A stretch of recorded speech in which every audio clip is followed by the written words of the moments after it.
Bonjour à tous et bienvenue dans cette vidéo tutoriel Nalios. Aujourd'hui, je vais vous montrer une petite astuce en fait qui va vous permettre, si vous êtes sur AutoSH, c'est important, d'avoir un aperçu final des mails que vous envoyez à vos clients. Donc en fait, qu'est-ce qui se passe souvent, quel serait le contexte ici? On a des bases de données test sur AutoSH. Donc AutoSH, c'est quand vous avez du développement, vous serez sur la plateforme qu'on appelle AutoSH et pas Odoo Online, donc vous n'accéderez pas à votre base de données via odoo.com, c'est via AutoSH, mais globalement ça ne change rien pour les utilisateurs qu'on va dire quotidiens, mais pour se connecter en tant qu'administrateur, ça offre d'autres possibilités si vous avez recours à AutoSH. Mais on parle vraiment de projets ici qui demandent du développement. Dans ce genre de situation, ce qui se passe souvent, c'est qu'on a une branche qui est en fait une base de données test qui va vous permettre de réaliser plein de testing avant de tout pousser en production.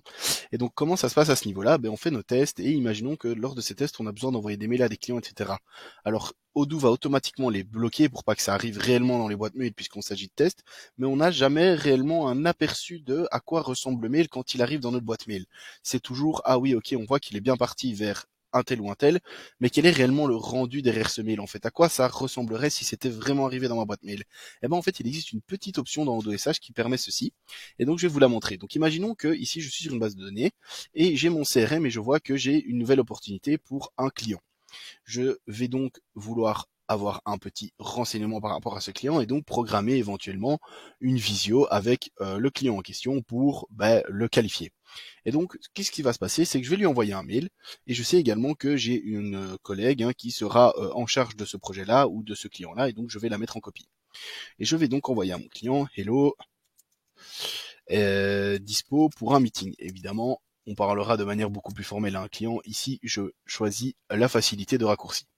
J'envoie donc mon mail et voilà. Ça, c'est ce que je vous dis. Qu'est-ce qu'on voit? On voit hello dispo pour un meeting. On voit que c'est parti, mais on sait pas trop si c'est réellement bien parti ou non. Et donc en fait, qu'est-ce qui va se passer derrière? C'est que on va pouvoir avoir cet aperçu en fait quelque part dans AutoSH. Et ça, je vais vous le montrer tout de suite. Je vais juste changer de fenêtre pour vous montrer l'aperçu. Et donc nous voilà de retour dans AutoSH, vous voyez AutoSH ici.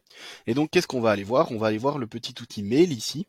Et en fait quand on clique dessus, on voit que j'ai envoyé un mail, moi, vers ici Camille, puisque j'ai oublié de mettre mon client en copie en l'occurrence pour l'exemple, mais ce n'est pas très grave. Mais donc voilà, on voit ça comme ceci, mais c'est pas très propre, on n'a pas vraiment un aperçu de rendu. On a la possibilité de le voir en plain text comme ceci, mais ça ne nous donne pas le rendu non plus qu'on aurait dans nos mails. Et on a la source qui nous permet d'avoir accès en fait à toutes les données du mail, mais ça c'est vraiment plus d'un côté technique. Mais dans aucun de ces trois cas, on a vraiment la possibilité de le voir dans notre boîte mail en fait. Et en fait, il existe un petit raccourci qui est en fait le download ici.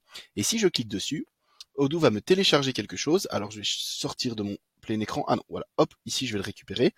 Odoo nous télécharge en fait un rendu visuel. Et donc je vais l'ouvrir et je vais vous le montrer automatiquement. Hop, voilà ce que je retrouve. Et donc en fait, là, j'ai vraiment un aperçu total de ce que représenterait l'envoi de ce mail vers quelqu'un. Et donc on voit en fait qu'ici, ça donne un rendu beaucoup plus agréable et beaucoup plus représentatif de la réalité. On voit que c'est bien parti à ceci. Si j'avais eu des personnes en copie, je le verrais également. Et si j'avais envoyé à plusieurs personnes, je le verrais également. Mais donc là, on se retrouve vraiment dans l'interface mail propre, ce qui nous permet d'avoir un rendu visuel beaucoup plus intéressant et beaucoup plus proche de la réalité. Donc voilà. Si vous avez des questions par rapport à ça, n'hésitez pas à nous les laisser en commentaire, on sera un plaisir d'y répondre. Et en attendant, je vous souhaite une bonne journée.